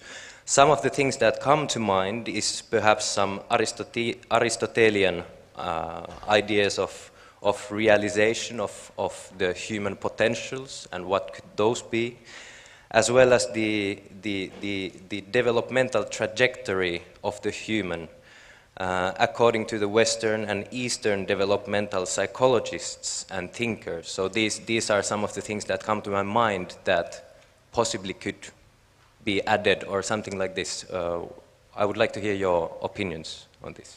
Mm-hmm. Thank you. There's a hand in the back. Thank you. I'm James Senyan, researcher, University of Helsinki. You admit that poverty is a very fluid concept. And my question is simple. What's your definition of poverty and who is poor? Okay. Then we'll take one in the far back again.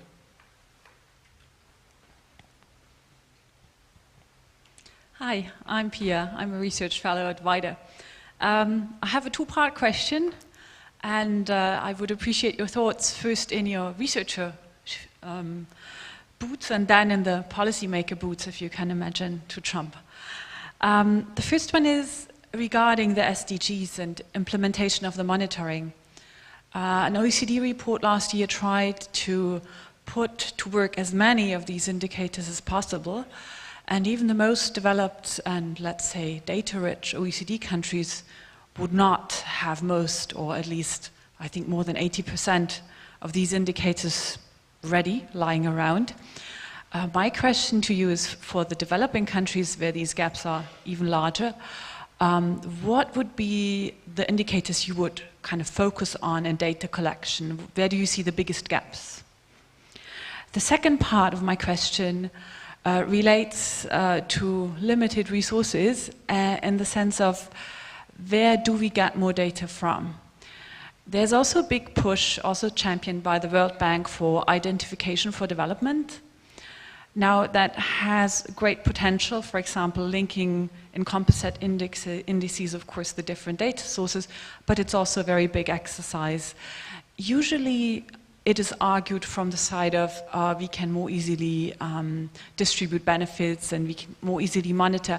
Now, for your exercise, where do you see the value added? Or would you say actually you would prefer that more modules would be hooked on the already existing surveys that you work with?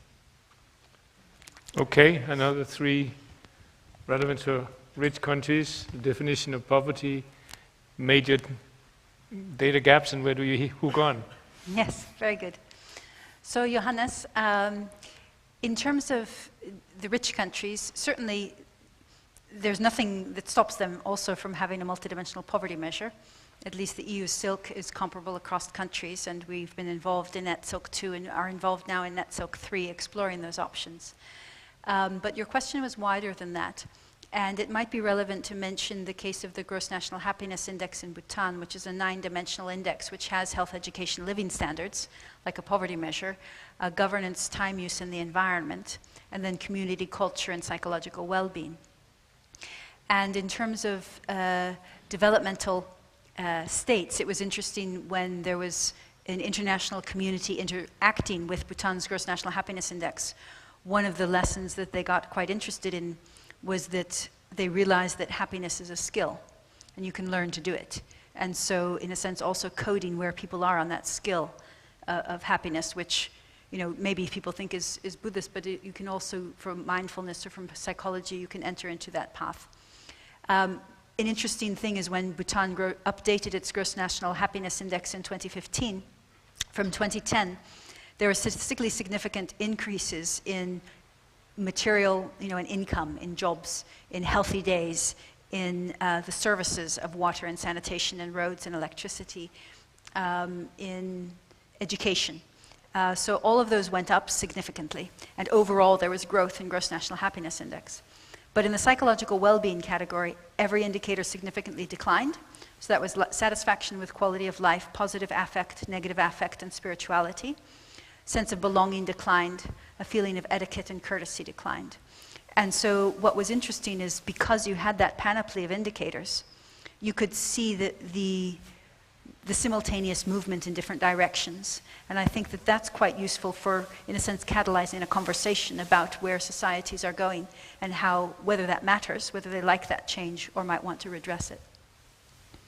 And to Jimson, we work with, most of my work is not on the national MPI, on the global MPI. Most is with national governments who are doing their national MPIs when I'm not doing research. And clearly, the priority is that the protagonists of poverty, the poor people, would have a very strong input.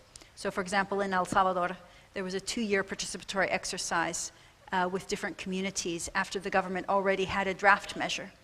And the draft measure had health, education, living standards, and employment in it. And after the participatory exercise, they added lived environment and violence, because those came out so strongly from the communities. And it seems very important that a measure of poverty should reflect the experiences articulated by those in poverty.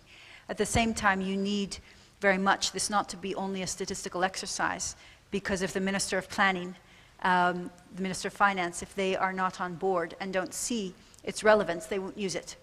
And so there's also been an interesting engagement in countries setting up different kinds of committees that in a sense have the user of the statistic, so that by the time it's launched, like in Ecuador, President Correa launched it, the head of statistics explained it, the Minister of Planning, Nancy, and the minister who is doing the targeted social programming both spoke of how they were going to use it. And that means that a statistic has an audience that's anticipating its reduction and thinking towards action. So it seems that both involving the poor communities and, in a sense, the users of the statistics is key, alongside, of course, the statistical community. And PIA, it's interesting, in terms of data gaps, we are secretariat of a network of 53 participating countries who are designing or using multidimensional poverty measures. So I learn by listening. And what a number of them are saying now is that really it's up to them to prioritize. And they may not prioritize the missing data. They may prioritize actually making some steps based on the information of data that they already have. And I think localizing, or whatever term is going to be used, but setting priorities is very much the topic of the day, because it's impossible to do them all. And for me, there's a big danger in multidimensional poverty measures if there is an explosion of them, of simply statistical overload. There's too many numbers. And what we observe is that when there is a multidimensional poverty measure, then in a sense it brings together 10, Costa Rica has 20 indicators, which is too many, but it's a lot. But it brings them under one umbrella. And so in a sense they get a kind of serious attention. And the danger with 232 is just dissipation, as we all know. And so trying to find ways of making it easy for, again, statistical users to engage with the data that do exist in an action way, I think is more of a priority. And so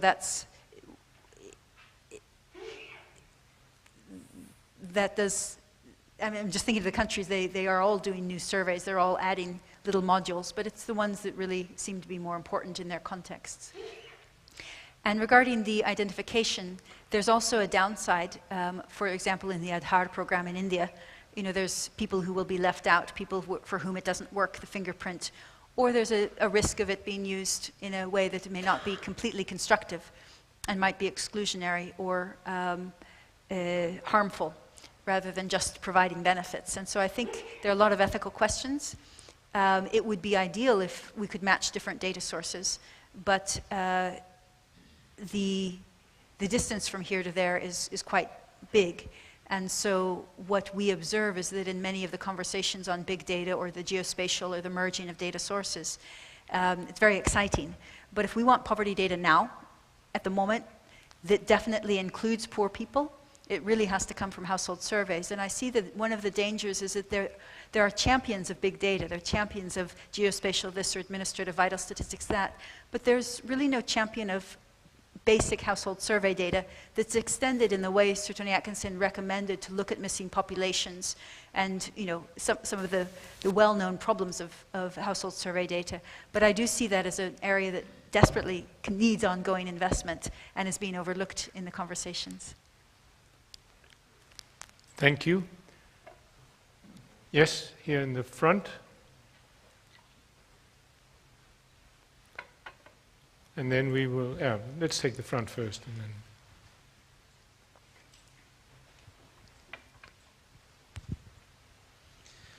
Hello, thank you.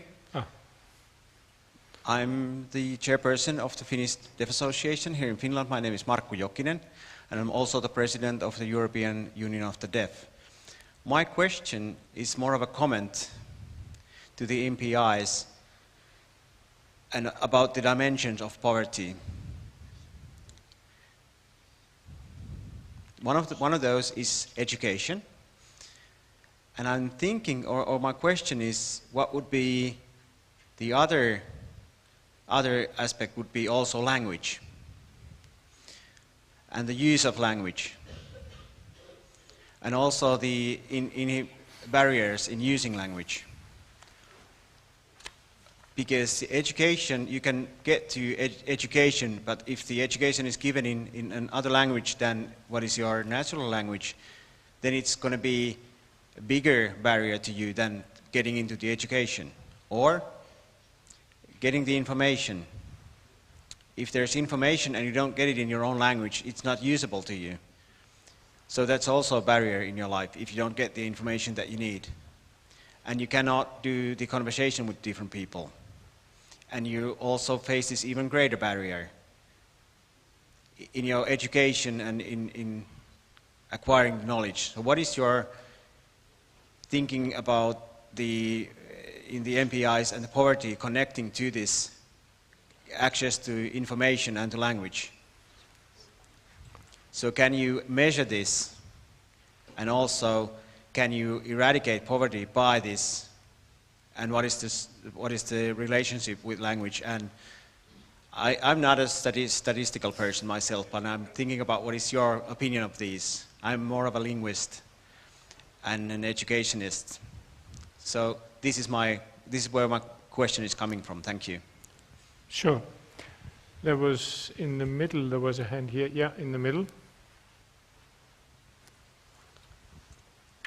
Hello, good afternoon. My question is here. Before I ask the question, I would like to say something here. I think being a poor child today is most likely to be a poor parent in future. Being said that, my question is for you. Can you think an individual can be trapped in a poverty? If yes, how does the MPI will elaborate to explain it, and how does it will help to reduce the poverty to catch the SDG goal? And my name is Rajiv Kesi from Nepal. Thank you. Thank you. And then here in the center, just next to the one who's taking all the video from today. Hi, I'm Surabhi from India. So I just wanted to ask, how do you find solutions, or how would you implement these goals in places that are so diverse? It's even if you consider nations, like a country like India is so diverse, right? So the struggles of people would differ geographically, and I'm a little nervous, but it's if you see poverty, it's the struggle to.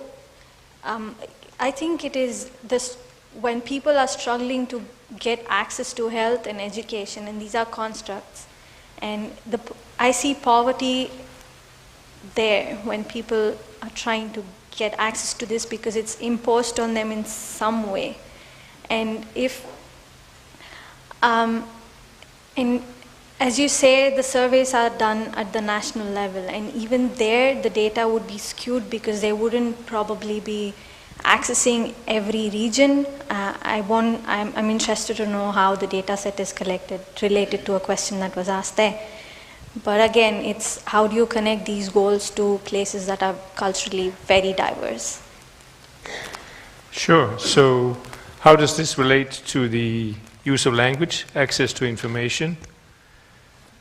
I guess the second question was about intergenerational transmission of poverty and how that relates to the multidimensional index. And then how do you really do this implementation across such diversity? Very good. In terms of language, the example I can give is from Colombia, and it is when they realized that their national measure was not relevant for the indigenous community.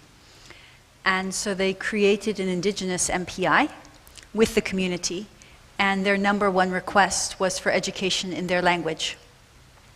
And so it was a very articulate demand for changing the specification of education to include the language of instruction. And so far, that's the only country that has put language into their national MPI. But because that has visibility in other countries that have an indigenous population, at least that has been discussed. So that, it's incomplete, but it's what we have. To Razif's question in terms of intergenerational, so the global MPI uses repeated cross-section data, but there are studies with panel data. And with panel data, you can see, in a sense, the chronicity of multidimensional poverty. You can also see what deprivation changes so people drop into poverty. And if you isolate the people who are chronically poor across time periods, you can see what is the caustic combination. What are the deprivations they always have? Now, clearly that'll be partly a function of how you've designed the measure, but it's interesting also to see what combination tends to be associated with chronic poverty. So at this stage, we're simply doing that kind of a descriptive analysis, but a colleague is thinking then of extending the poverty trap literature and doing more analysis on that. But right now, we're just going through different data sets with panel data to try to uncover those combinations that tend to regularly be associated with chronic multidimensional poverty. There's also different papers. For example, Luis Felipe Lopez Calva of the World Bank found in one paper that multidimensional poverty was associated with chronic income poverty. Another paper found the opposite. So it's still a literature in a time of flux, but interesting questions. And to Sabida, I think, in terms of your question, no, it's a very good question, and I must say I'll give a little advertisement for Jola, Sense and Solidarity. I don't know if you've read it, Jola Walla Economics for Everyone by Jean Drèze, which came out last month. It's a fantastic book, and it's very much a book which has relevance to these conversations and to your question, because he articulates how research on poverty cannot go without a very real interface with poor communities and their activities, and that certainly Jean Drèze embodies that in his own work. And in our observations in India, the MPI work has gone ahead at the state level, not nationally. And so Andhra Pradesh, for example, has a state-level MPI. Assam had one in its state-level MPI, state-level Human Development Report. So those have been the areas of interest. But I think I gave earlier the example of El Salvador, but some of the interesting work is when NGOs understand an MPI. It's very simple. It's like a counting-based measure, and so the NGO sector can do it easily in their own communities. You don't need fancy software. So if you think of, in Kerala, the program of targeting the destitute families or whatever, it's a counting-based measure. If you have 3 of these 9 deprivations, you're identified as eligible. So it's an intuitive approach that can be used locally and not just nationally. And I think that makes it more relevant, as you said, to the different deprivations of different cultural groups. So those are some suggestions, but in India, we're not doing anything nationally. Your question about data, so we are waiting for the NFHS4 data, which should come out in December, January in India, and it'll be representative at the district level nationally. So it is a huge survey, but it will have some representativeness. But again, it may not pick up on specific contexts of different regions. Okay, we will take the next round.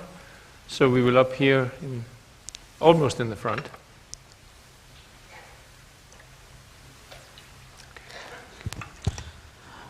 Good evening. My name is Owen Gottfried. I'm really interested in social and public policy, and I know what you are coming up with is going to be some of the basis for most policies formulations within national and international levels. You talk about education in relation to poverty eradication, and I'm really interested when you talk about having access at least to the grade 8. And I really want to know how getting up to grade 8, for example, can really affect poverty reduction or eradicate poverty, looking at most, especially if you look at developing countries, curriculum structure and mode of transmitting knowledge, do you think, or is there any kind of empirical evidence which shows that once somebody reaches grade 8, it can really affect promoting or eradicating poverty? That's my question. Thanks. Okay. And then there was one here. Yes. Next to you, Charlie. Good afternoon. My name is Jovin. Enlightening presentation. Thank you very much. If I may, 2 questions. In 2 weeks, the United Nations Conference of Parties is happening.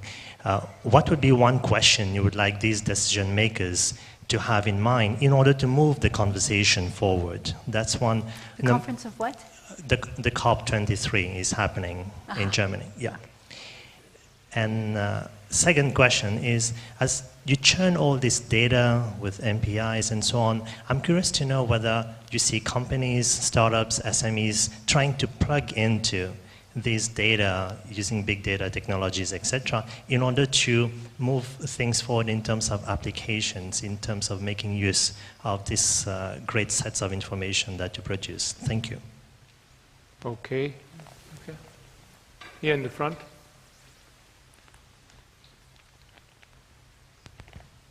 Hello, I'm Jukka Virtilä from University of Tampere and also affiliated with UNU Wider. I'd like to hear your views on moving beyond poverty to inequality. To what extent would it make sense to use the same underlying indicators to measure multidimensional inequality? Because now it seems that the poverty is measured both in monetary terms and then in a multidimensional way, whereas inequality continues to be measured only in terms of either income or consumption. Okay, on the eradication of poverty, on the use, application of the generation of data that has been taking place, and then on, can this be replicated for inequality? Very good. So to open Godfrey, in terms of the 8 years of education, that's basic education, and so we just used it because it's one of the levels. If you look at the national MPIs that are being developed, most countries employ the number of years of compulsory schooling, which is in effect at the time, and they vary a great deal. What we do in the global MPIs, we had actually a range of different cutoffs for that variable, and we consulted. We implemented 6 years, 8 years, 10 years. 8 years is also not compulsory in all countries, but it seemed, because it's the basic education standard and it's beyond primary school, it seemed one that we went with. But I don't, you can cite certain papers, but when it's a global measure, it's going to be messy. And so the 8 years is going to be, relevant in some places and not relevant in others. But similarly, a measure of acute poverty will not be relevant in all places. But it will capture, in a sense, a consistent population of deprivations. In terms of there were 2 different questions. In terms of the business MPI, that is taken off in Costa Rica. So Costa Rica has a national MPI, and actually its development was co-funded by the business community. And then the largest bank was curious whether any of its employees lived in MPI-poor households. So they got a PR firm to do a survey using just the questions they needed to construct the national MPI. And they did that. And to the interest, but also consternation of the leaders, they found that there was a non-insignificant number of employees who were living in MPI-poor families. And furthermore, they weren't only in the lowest paid jobs. There were some in the middle paid jobs.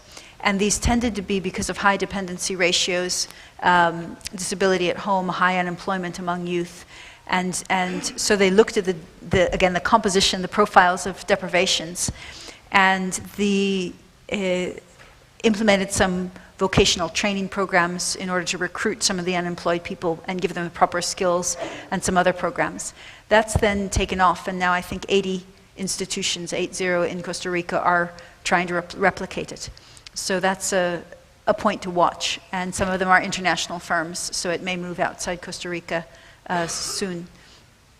So I hope that's enough. In terms of inequality, theoretically, it's completely possible. So what you have is you have a matrix of people and dimensions, and if you take the 0, 1, whether or not they're deprived in something, you could do that, or you could take their overall achievement. But if you take whether or not they're deprived in each indicator, you could take the reverse of that, which is whether or not they've attained a certain cutoff in that indicator, and aggregate, and so you have a score of weighted attainments, which is cardinally meaningful for the population.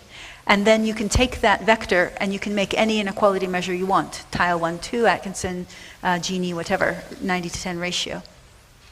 I think empirically the problem is on the data side, not on the measurement side.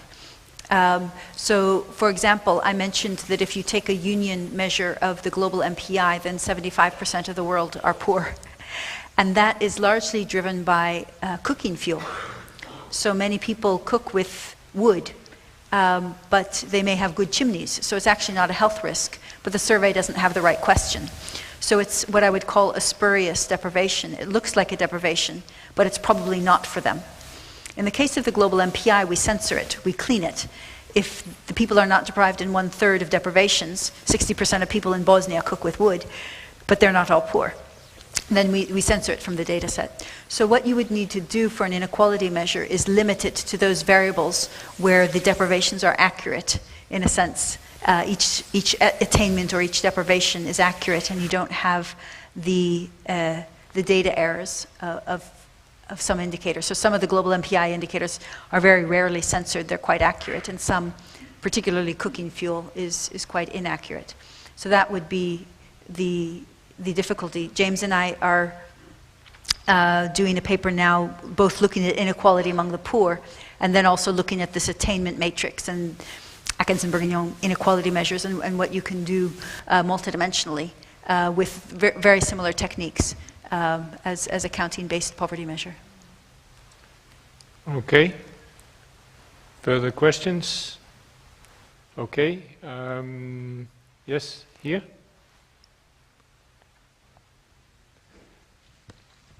There are so many that second rounds will be difficult. Hello, I'm Soumya. I'm also a visiting scholar at WIDER. I was wondering if multidimensional poverty would be much lesser in those countries where gender relations are better, because you're looking at these basic services, water, sanitation, and those, and particularly at children. So children are much better off if, women are also much better off in the region. So what are your views on that? Thank you. Okay, one in the background. Olav Lundstøl from NORAD. I'm just curious on the question of aid allocation coming from an aid agency. How do you see the MPI and the impacts if you compare with the income poverty and the 190?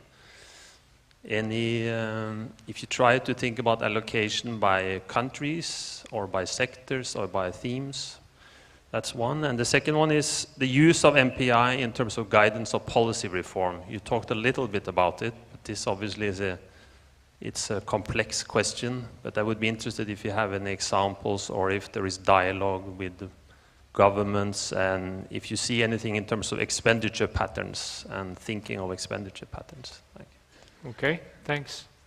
And then here in the front, and that, I think, we'll bring this to a close. Tony Addison from WIDER. The very first WIDER annual lecture was given 20 years ago in March 1997 by Nobel laureate Douglas North. And the world has made quite a lot of progress in 20 years on poverty, partly due to the MDGs and the SDGs. So if we could look 20 years into the future, what do you think the world of poverty will look like? How much progress will we have made, and how will we have made it, and which countries might be ahead and which countries behind? So if we go forward 20 years, what will our world look like? Okay, 3 small questions. One on the balance, the reference to gender.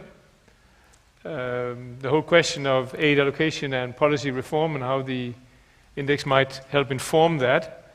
And then what's going to be here in 20 years. Very good. So on gender, I must say, one of our disappointments is that the data that are available do not permit us to make a gendered MPI. We could make a women's MPI, but we can't have one where we can disaggregate meaningfully by gender. We've disaggregated the global MPI, but we haven't published the results because it's not correct. It just reflects the demographic structures of the societies. So I think really we have called for, in fact, our network, I mentioned we're the secretariat of our network. The network designed a gendered survey and proposed it for the SDGs so that we could have within the household multiple respondents. We looked into a feasible and inexpensive way of sample design for doing so, and we designed the survey. It didn't go anywhere. So I think really there I would join my voice with many others and call for better gendered data going forward, because we can't really use this data and answer your question because we simply have no information on intra-household sharing. That being said, we have done individual child poverty measures and we're doing more of them. We're doing a lot of them where we use the global or the national MPI for a number of indicators, and then for example, schooling or cognitive development and nutrition or health, we look across the age cohorts of children and have individualized indicators. And those we do show up gender differences. So that's, I think, a step forward, and there are data for doing the child poverty measures in the mixed surveys. But it's a disappointment, and it's baffling that we don't have better data. In terms of aid allocation, it's not an area in which I'm an expert, but we had a little bit of a look this year because of first of all, the disparity between the low-income country category and where the MPI poor people live, with 72% of them living in middle-income countries, which is similar to the percentage Andy Sumner found with monetary poverty. When we looked at the aid distribution, and we used different definitions, and they're published in our policy briefing of this year, we found that the distribution across low and lower middle income countries was actually surprisingly more balanced than we would have anticipated. But what we found was that the allocation per poor person, according to the MPI, was very, very noisy. With India and China having less than $1 per poor person per year, and other countries having, a huge amount. Now, clearly that's influenced by PPP. Clearly it's influenced by national public expenditure patterns that aid flows tend to complement. But there's, I think, a lot to be unpacked. And so all we can do is we can say, per MPI poor person, what are the aid flows to these countries in nominal terms? And then the conversation must go beyond that with others. And in terms of policy change, I could give the example which President Juan Manuel Santos of Colombia would give in that case, which is he launched the MPI in 2011, and he set a target for its reduction. And then he worked with McKinsey, and he worked with public expenditure people to try to figure out the best patterns of fiscal expenditure to be used. He had a committee that met twice a year. The ministers could not send deputies, they had to meet with him. Annually they updated their national MPI, and in between they updated it using administrative data to try to look at the trends. And then when an indicator was not moving to plan, they had responsive policies. And so they were able to greatly accelerate the reduction of multidimensional poverty. They'd analyzed it back since 1996 using the same survey. So they could accelerate reduction, but it was using the same fiscal envelope. And so the same budgetary envelope, just spending it better. So that's the kind of story. As I mentioned, Costa Rica is another one that it's invested a lot in allocation because they found there was zero allocation to some of their MPI indicators, and that the allocation to the poorest regions was not comparable to the extent of poverty in those regions. So the rebalancing of existing resources seems to be a very common first step that does have an immediate effect. Looking into the future? I'm not very good at that.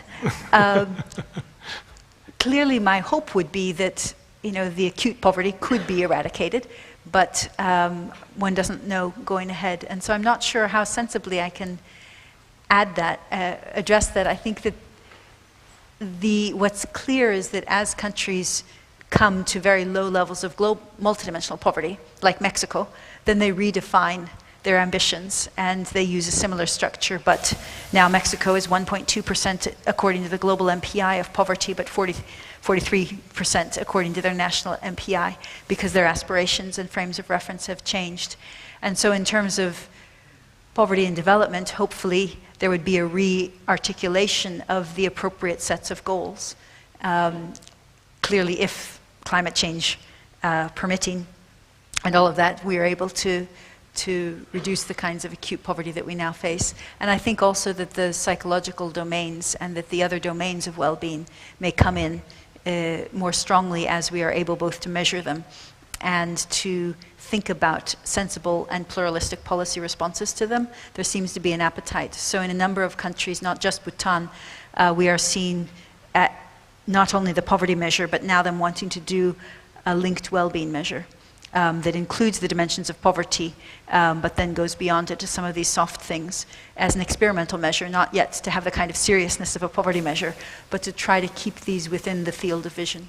And that, I think, will be, in measurement terms, quite difficult, but interesting. Sabine, can I sort of just add one observation? And we've been spoken about data and so on, and I just hope you will bear with me just making one reference to wider work on Vietnam. We have actually put out a whole series of YouTube videos on what the data revolution actually means in practice.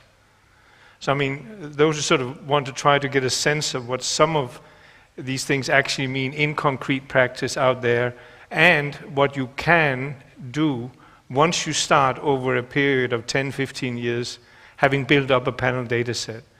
What does it take to actually get to the point that some of these questions can be addressed in greater depth and so on. I mean, I'd like to sort of just make that point because I genuinely agree with you on this issue of that we do need to make sure that household surveys do not get sort of disappears in this sort of big data is now all over there and it can answer all our questions.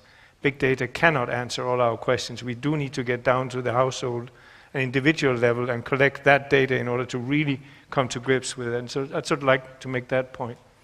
If I may, just as one final observation or question, I participated in the formulation of the SDGs, and I mean, I was in numerous meetings.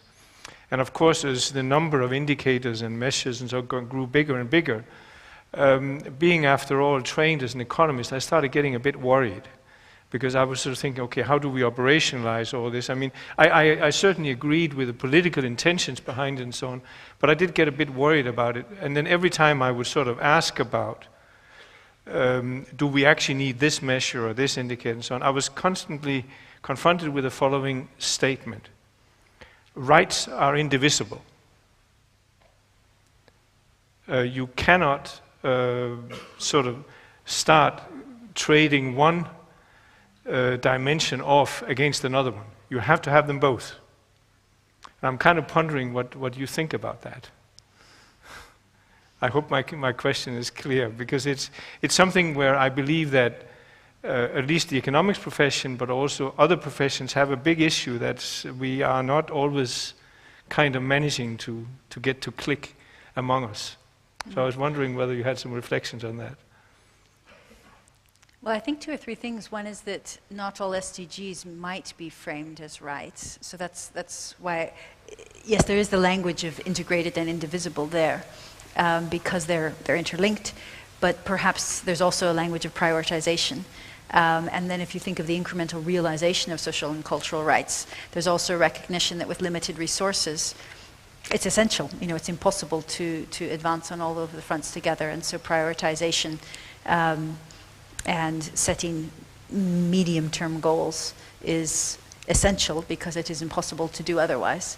And I think that actually, where countries are engaging the SDGs, and not all are, that's the exciting point, is when they feel empowered then to look at that basket of goods and select the first step of actions to be undertaken, and that will actually put them towards the goal of realizing the SDGs, but do so in a way that also coheres with Agenda 2016 or with their national development plans, or with some other priorities which are also salient, because it's not only the SDGs that have a voice in so many contexts. Sure.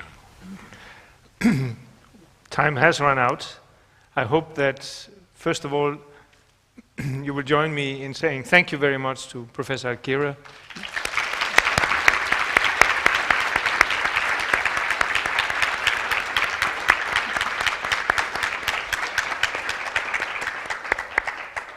This was great.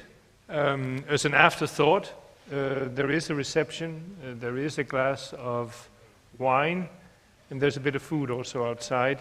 Can I invite everybody to join us in the reception and let the conversation continue?